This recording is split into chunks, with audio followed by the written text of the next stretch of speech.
ओम शांति। आज हम 9 दिसंबर 93 की अव्यक्त वाणी में अव्यक्त बाप दादा की पर्सनल मुलाकात सुनते हैं। ग्रुप नंबर 1, उड़ती कला में जाने के लिए डबल लाइट बनो, कोई भी आकर्षण आकर्षित न करे। सभी अपने को वर्तमान समय के प्रमाण तीव्र गति से उड़ने वाले अनुभव करते हो। समय की गति तीव्र है व आत्माओं के पुरुषार्थ की गति तीव्र है। समय आपके पीछे पीछे है या आप समय के प्रमाण चल रहे हो। समय के इंतजार में तो नहीं हो ना कि अंत में सब ठीक हो जाएगा, संपूर्ण हो जाएंगे, बाप समान हो जाएंगे, ऐसे तो नहीं है ना। क्योंकि ड्रामा के हिसाब से वर्तमान समय बहुत तीव्र गति से जा रहा है, अति में जा रहा है। तो कल था उससे आज और अति में जा रहा है, यह तो जानते हो ना।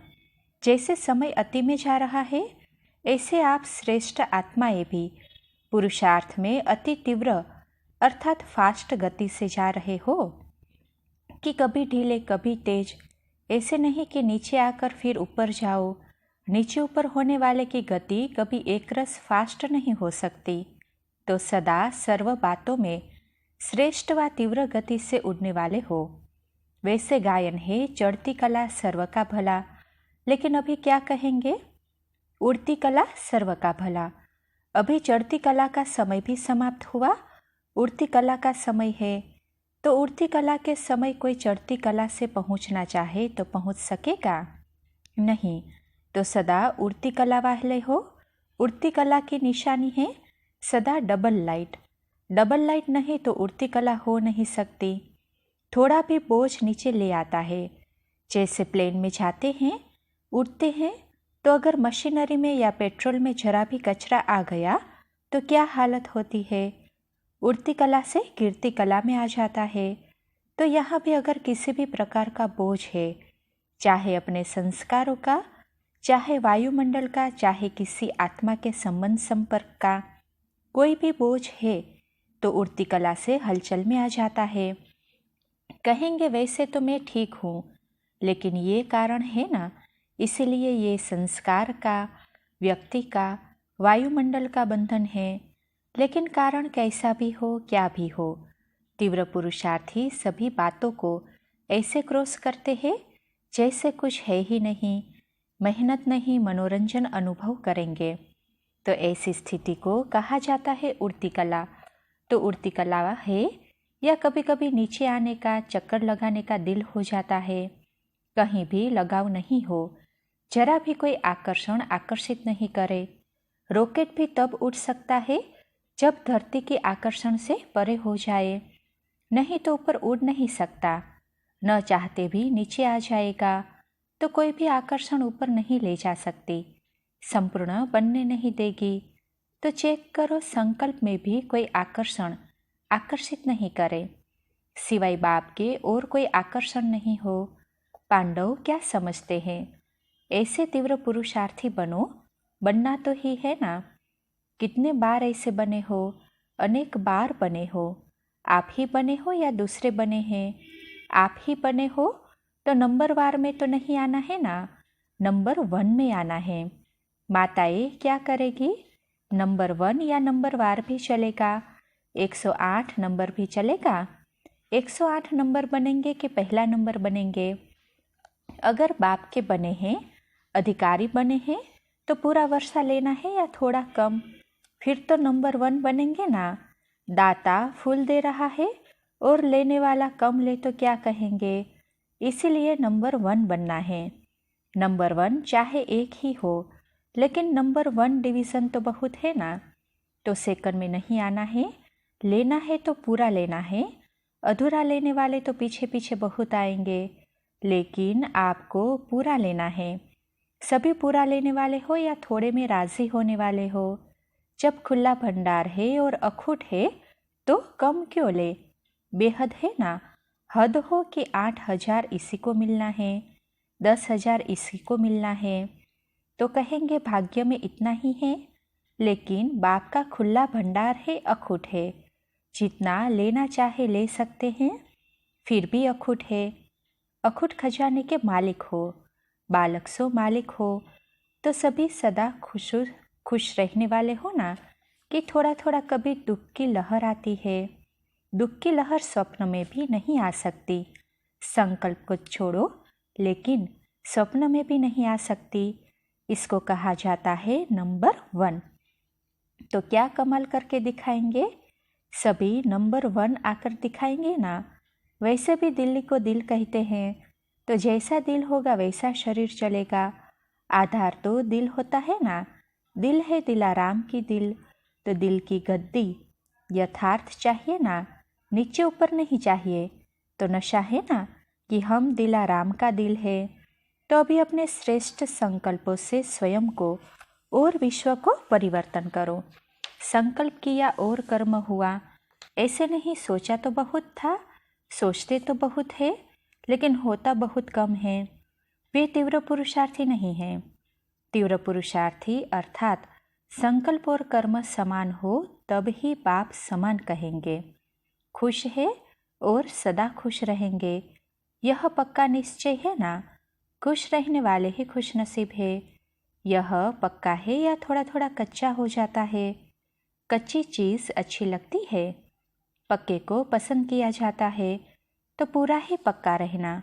रोज अमृत वेले यह पाठ पक्का करो कि कुछ भी हो जाए खुश रहना है, खुश करना है। अच्छा, और कोई खेल नहीं दिखाना, यही खेल दिखाना और खेल नहीं करना। अच्छा, ग्रुप नंबर 2, अपकार्य पर भी उपकार करना, यही ज्ञानी तो आत्मा का कर्तव्य है। मैं विश्व कल्याण के कार्य अर्थ निमित्त आत्मा हूँ, ऐसे निमित्त समझ हर कार्य करते हो। जो विश्व कल्याण के निमित्त आत्मा है, वो स्वयं के प्रति अकल्याणकारी संकल्प भी नहीं कर सकते, क्योंकि विश्व की जिम्मेवार आप निमित्त आत्माओं की वृत्ति से वायुमंडल परिवर्तन होना है। तो जैसा संकल्प होगा वैसी वृत्ति जरूर होती है। कभी भी किसी के प्रति व अपने प्रति कोई भी व्यर्थ संकल्प है तो वृत्ति में क्या होगा? यही भाव वृत्ति में होगा और वही कर्म स्वतः ही होगा। तो 1 सेकंड भी वृत्ति व्यर्थ नहीं बना सकते, 1 सेकंड भी व्यर्थ संकल्प नहीं कर सकते, क्योंकि आपके पीछे विश्व की जिम्मेवारी है। ऐसे समझते हो कि ये बाप की जिम्मेवारी है, आपकी नहीं। ऐसा समझते हो या सोचते हो कि हम तो छोटे हैं तो छोटी जिम्मेवारी है। नहीं, बड़ी जिम्मेवारी उठाई है तो विश्व कल्याणकारी। जैसे बाप वैसे बच्चे, कैसे भी परिस्थिति हो, कोई भी व्यक्ति हो, लेकिन स्व की भावना, स्व की वृत्ति कौन सी है? विश्व कल्याणकारी। इतना याद रहता है या अलबेले भी हो जाते हो? तो अलबेले नहीं होना। विश्व कल्याणकारी, विश्व के राज्य अधिकारी बन सकते हो।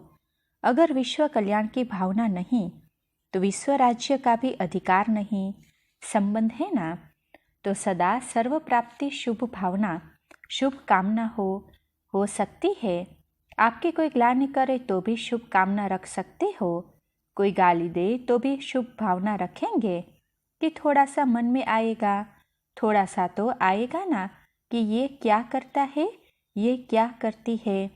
कोई आपका कल्याण करे और कोई आपका अकल्याण करे तो दोनों समान लगेगा? थोड़ा तो फर्क होगा ना।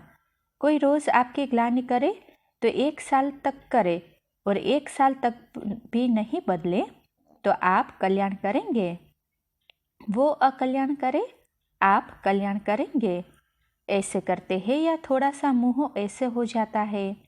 चलो, द्रोणाभाव नहीं हो, लेकिन मन से किनारा करेंगे कि यह ठीक नहीं है या उसको ठीक करेंगे। क्या करेंगे? ठीक करेंगे। करेंगे यह कहना तो सहज है, लेकिन करते हो? अपकारी पर भी उपकार, यही ज्ञानी तो आत्मा का कर्तव्य है। बाप ने आपका अकल्याण देखा, कितने जन्म बाप को गाली दी, 63 जन्म दी। फिर बाप ने ग्लानि को भी कल्याणकारी दृष्टि से देखा, तो फॉलो फादर है ना। उपकारी पर भी उपकार तो दुनिया वाले भी करते हैं, भक्त आत्मा भी करते हैं, लेकिन ज्ञानी तो आत्मा उनसे श्रेष्ठ है। तो आप कौन हो? ज्ञानी तो आत्मा हो या ज्ञानी तो आत्मा बन रहे हो? सभी है कि आधा भक्त आधा ज्ञानी। पूरे ज्ञानी तो आत्मा हो या थोड़ा थोड़ा भक्त भी हो? नहीं, ज्ञानी तो आत्मा। तो ज्ञानी तो आत्मा का अर्थ ही है सर्व के प्रति कल्याण की भावना। अकल्याण संकल्प मात्र भी नहीं हो। विश्व कल्याणकारी है तो मालिक हो गए ना। मालिक के आगे सभी जैसे बच्चे हुए ना। तो बाप बच्चों के ऊपर कल्याण की, रहम की भावना रखेगा। कैसा भी बच्चा होगा, लेकिन बाप का फर्ज क्या है? रहम और कल्याण की भावना। इसीलिए बाप की महिमा में रहम दिल विशेष गाया हुआ है। चाहे देश में चाहे विदेश में बाप के आगे जाएंगे तो रहम दिल मर्सीफुल कहेंगे। किसी भी चर्च में जाएंगे, कहीं भी जाएंगे तो मर्सीफुल कहते हैं ना। तो आप सभी भी रहम दिल हो ना। तो जो रहम दिल होगा वही कल्याण कर सकता है। और बाप को सब में सागर कहते हैं। क्षमा का सागर, रहम का सागर।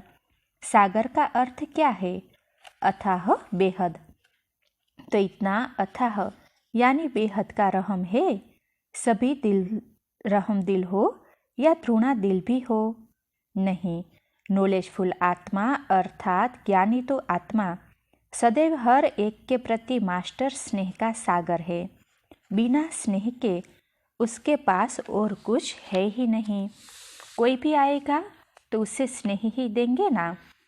और आपके पास है क्या? सच्चा स्नेह है। और आजकल संपत्ति से भी ज़्यादा स्नेह की आवश्यकता है।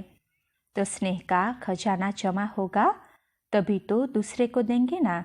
अगर अपने जितना ही होगा तो दूसरों को क्या देंगे? इसीलिए सब में मास्टर हो। स्नेह में भी मास्टर, स्नेह के सागर। तो इतना स्नेह जमा है या कम है? दाता के बच्चे हो ना। तो दाता के बच्चे क्या करते हैं? देते हैं। ले करके देना वो देना नहीं हुआ। लिया और दिया वो तो बिजनेस हो गया। बिजनेस में पहले लेते हैं फिर देते हैं। तो आप दाता के बच्चे हो ना। ले करके देना तो देने का महत्व नहीं है, उसको दाता नहीं कहेंगे। कोई दे तो हम देवे, यह नहीं। दाता के बच्चे देते जाओ, कोई भी खाली नहीं जाए। अथाह खजाना है ना। जिसको जो चाहिए देते जाओ। किसी को शांति चाहिए, किसी को खुशी चाहिए, किसी को स्नेह चाहिए, देते जाओ।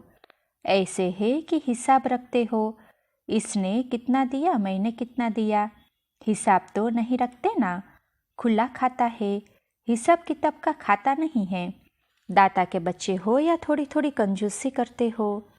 इसने ये किया तब भी ही मैंने यह किया, यह भी हिसाब का खाता हुआ ना।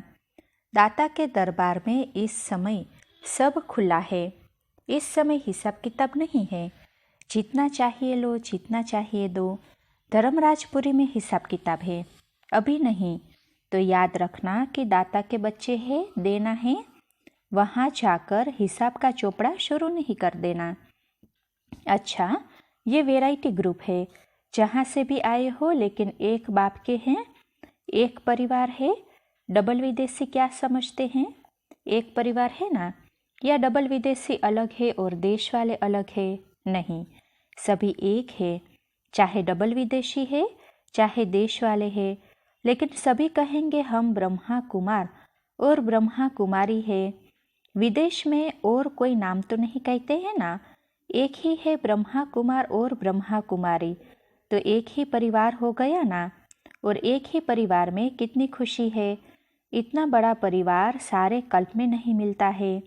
सतयुग में इतना बड़ा परिवार होगा, 3 लाख 4 लाख का होगा। वहाँ होंगे ही 2 बच्चे और माँ बाप। और यहाँ देखो कितना बड़ा परिवार है। बेहद का परिवार देख खुशी होती है ना। देखो विदेश से भी भाग भाग कर क्यों आते हैं, बाप से और परिवार से मिलने।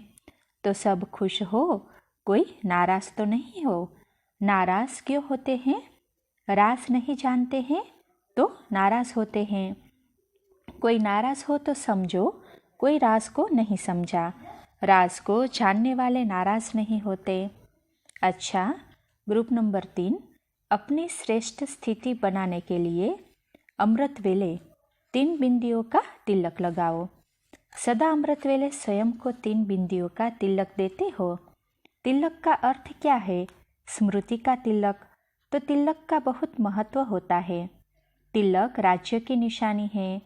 जब राज्य देते हैं तो राज तिलक कहा जाता है। और भक्ति में भी तिलक की निशानी जरूर रखेंगे। और सुहाग और भाग्य की निशानी भी तिलक है। तो तिलक का महत्व है, क्योंकि तिलक स्मृति की निशानी है। तो ज्ञान मार्ग में भी स्मृति का ही महत्व है ना। जैसी स्मृति वैसी स्थिति होती है। अगर स्मृति श्रेष्ठ है तो स्थिति भी श्रेष्ठ होगी। अगर स्मृति व्यर्थ है तो स्थिति भी समर्थ के बजाय व्यर्थ हो जाती है। तो बाप ने 3 बिंदियों का तिलक अर्थात 3 स्मृतियों का तिलक दिया है, क्योंकि तीनों ही स्मृति आवश्यक है और तीनों ही बिंदी सहज है। छोटे बच्चे को भी कहो कि बिंदी लगाओ तो लगा देगा ना। तो मैं आत्मा हूँ, यह स्व की स्मृति, फिर बाप की स्मृति और फिर श्रेष्ठ कर्म के लिए ड्रामा की स्मृति। ड्रामा चलता रहता है, बीत जाता है। जो अभी प्रेजेंट है वो सेकंड में पास्ट हो जाता है, तो बीत जाता है, इसीलिए बीती सो बीती फुल स्टॉप। तो बिंदी हो गई ना। तो यह तीनों स्मृति सदा है, तो स्थिति भी श्रेष्ठ है। सिर्फ आत्मा की स्मृति नहीं, आत्मा के साथ बाप की स्मृति है ही है और बाप के साथ ड्रामा की स्मृति भी अति आवश्यक है। अगर ड्रामा का ज्ञान नहीं तो भी कर्म में नीचे ऊपर होंगे। जो भी भिन्न भिन्न परिस्थितियाँ आती है उसमें ड्रामा का ज्ञान अति आवश्यक है। अनुभवी होना, क्या स्मृति रहती है? होना ही है, नथिंग न्यू। पहले से ही जानते हैं कि यह होना है तो विचलित नहीं होंगे। जब नॉलेज है कि होना ही है तो खेल समझ कर देखेंगे। तूफान नहीं लेकिन खेल है। नाटक में भी तूफान बाढ़ सब देखते हैं ना, लेकिन विचलित होते हैं क्या? क्योंकि समझते हैं कि यह ड्रामा है। तो अचल हो या थोड़ा हिलते हो, क्यों, क्या होता है, क्या होगा, कैसे होगा, यह आता है। जब ड्रामा का ज्ञान है तो अचल अडोल है, ड्रामा का ज्ञान नहीं तो हलचल है। तो सभी सदा अचल हो, अभी नहीं लेकिन सदा। सदा शब्द नहीं भूलना, सदा माना अविनाशी, सदा काल वाले या कभी कभी वाले। माताओं को कभी कभी थोड़ा मोह नहीं आता, थोड़ा थोड़ा मेरापन नहीं आता। जहाँ मेरापन होगा वहाँ हलचल होगी। हद का मेरा नहीं, बेहद का मेरा, वह है मेरा बाबा। हद का मेरा मेरा बहुत है, तो हद का मेरा नहीं है। पांडव क्या समझते हैं? मेरी रचना, मेरी दुकान, मेरा पैसा, मेरा घर, कुछ नहीं आता। सब तेरा कर दिया कि थोड़ा किनारे रखा है।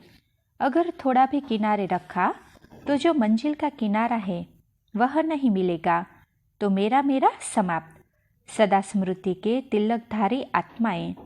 तो जहाँ स्मृति है वहाँ समर्थी है, स्मृति नहीं तो समर्थी भी नहीं। तो सभी संतुष्ट हो या कोई असंतुष्टता है। अनेक जन्म असंतुष्ट रहे, अब भी असंतुष्ट रहे तो क्या कहेंगे? इसीलिए सदा संतुष्ट। अच्छा, ग्रुप नंबर 4, खुशियों के सागर के बच्चे हो, इसीलिए दुखधाम को सदा के लिए विदाई दे दो। सदा ये नशा रहता है कि हम भाग्य विधाता के बच्चे हैं। भाग्य विधाता बाप बन गया, और क्या चाहिए? सब चाहनाएं पूरी हो गई कि और रही हुई है।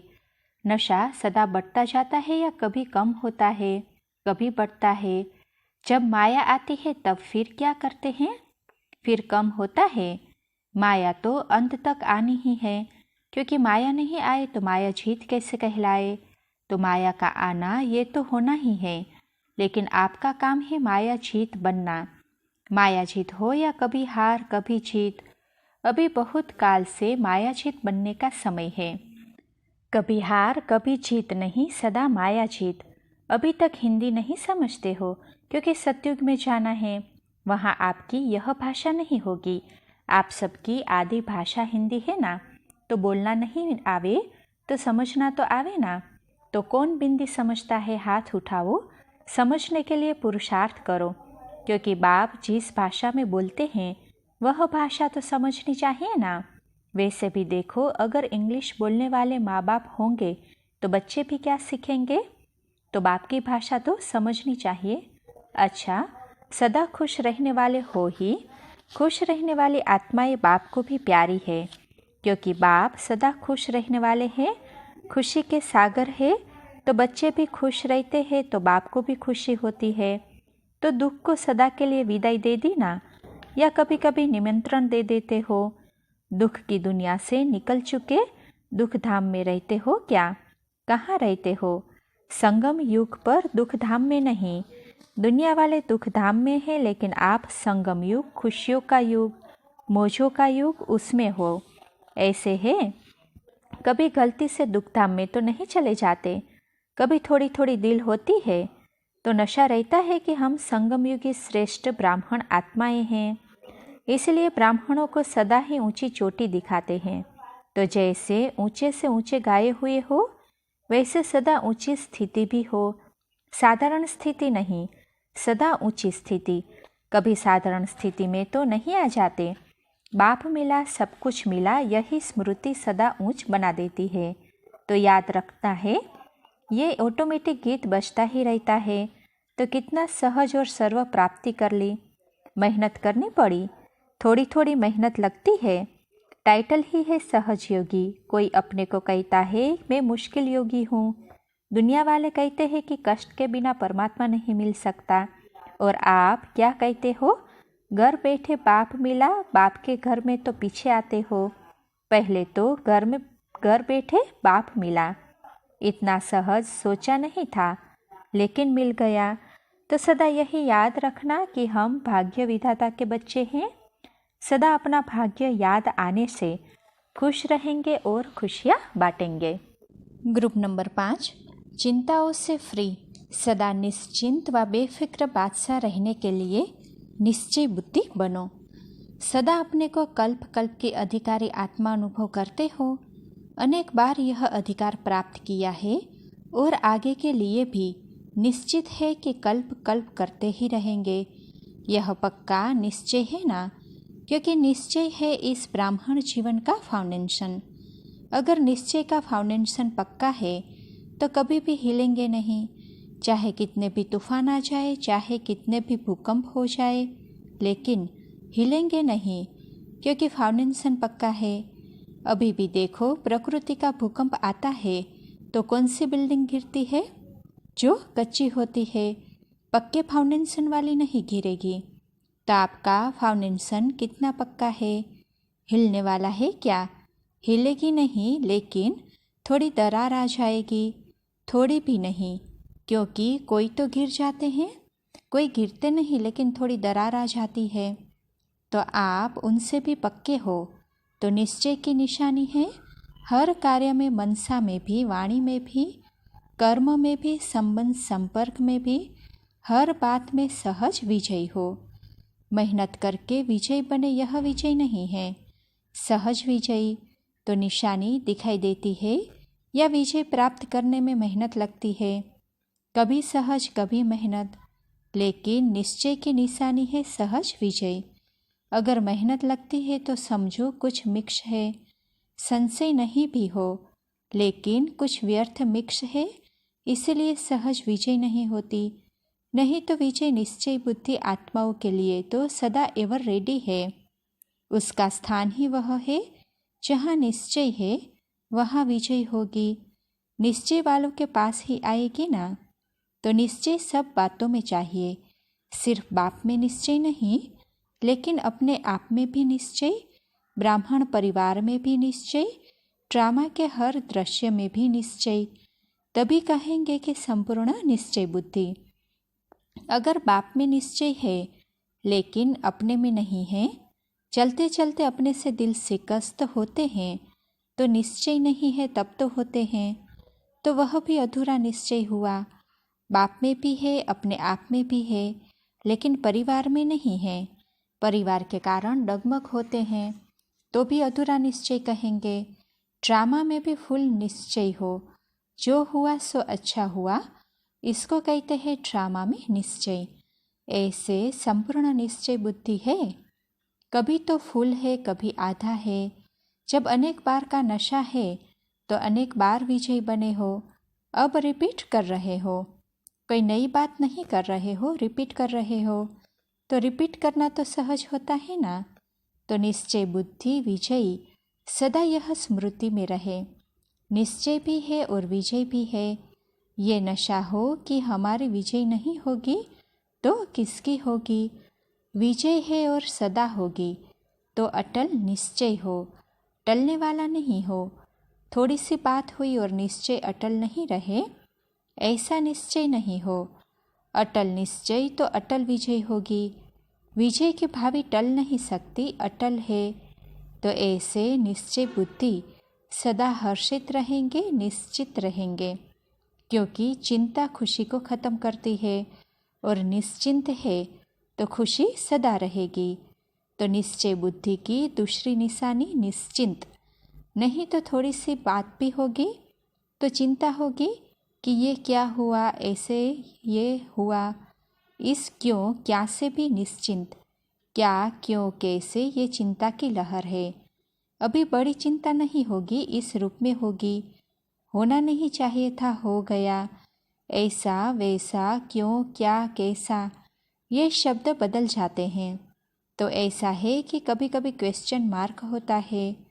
कई कहते हैं ना कि मेरे पास ही ये क्यों होता है, मेरे से ही क्यों होता है, मेरे पीछे ये बंधन क्यों है, मेरे पीछे माया क्यों आती है, मेरा ही हिसाब किताब कड़ा क्यों। तो क्यों आना माना चिंता की लहर है। तो इस चिंताओं से भी परे इसको कहा जाता है निश्चिंत। तो कौन हो, निश्चिंत हो या थोड़ी थोड़ी क्यों क्या है। निश्चिंत आत्मा का सदा स्लोगन है। अच्छा हुआ अच्छा है और अच्छा ही होना है। बुराई में भी अच्छाई अनुभव करेंगे, बुराई से भी अपना पाठ पढ़ लेंगे। बुराई को बुराई के रूप में नहीं देखेंगे। इसको कहा जाता है निश्चय बुद्धि निश्चिंत। चिंता शब्द से अविद्या हो, जैसे गायन है ना, इच्छा मात्रम अविद्या, ऐसे चिंता की भी अविद्या हो। चिंता क्या होती है यह अनुभव नहीं हो, तो ऐसी अवस्था इसको कहा जाता है निश्चिंत।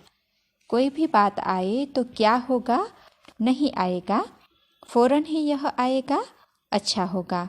बीत गया, अच्छा हुआ। जहाँ अच्छा है वहाँ सदा बेफिक्र बादशाह है। तो निश्चय बुद्धि का अर्थ है बेफिक्र बादशाह।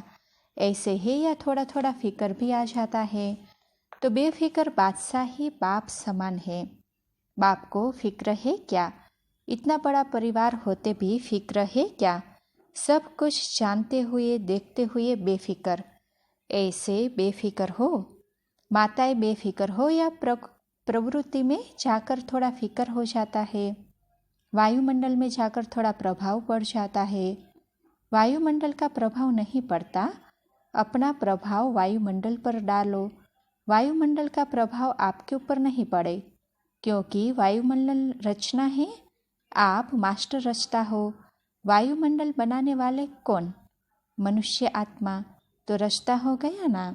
तो रचता के ऊपर रचना का प्रभाव नहीं हो, लेकिन रचता का रचना के ऊपर प्रभाव हो। तो कोई भी बात आए तो यह याद करो कि मैं विजयी आत्मा हूँ। अच्छा, ये महाराष्ट्र और गुलबर्गा है, तो इसीलिए सुनाया कि निश्चय बुद्धि रहो, होना ही है। आगे चलकर अति होना है या कम होना है। तो अति का आह्वान कर रहे हो या घबराते हो, घबराने की कोई बात नहीं। अगर शरीर जाएगा तो भी गारंटी है, और रहेगा तो सेवा करनी है।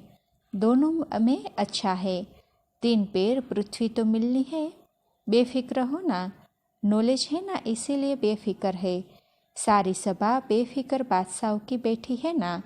जाने वाला कहाँ भी होंगे तो जाएंगे, चाहे भूकंप में जाए, चाहे किसी स्थिति में भी जाए।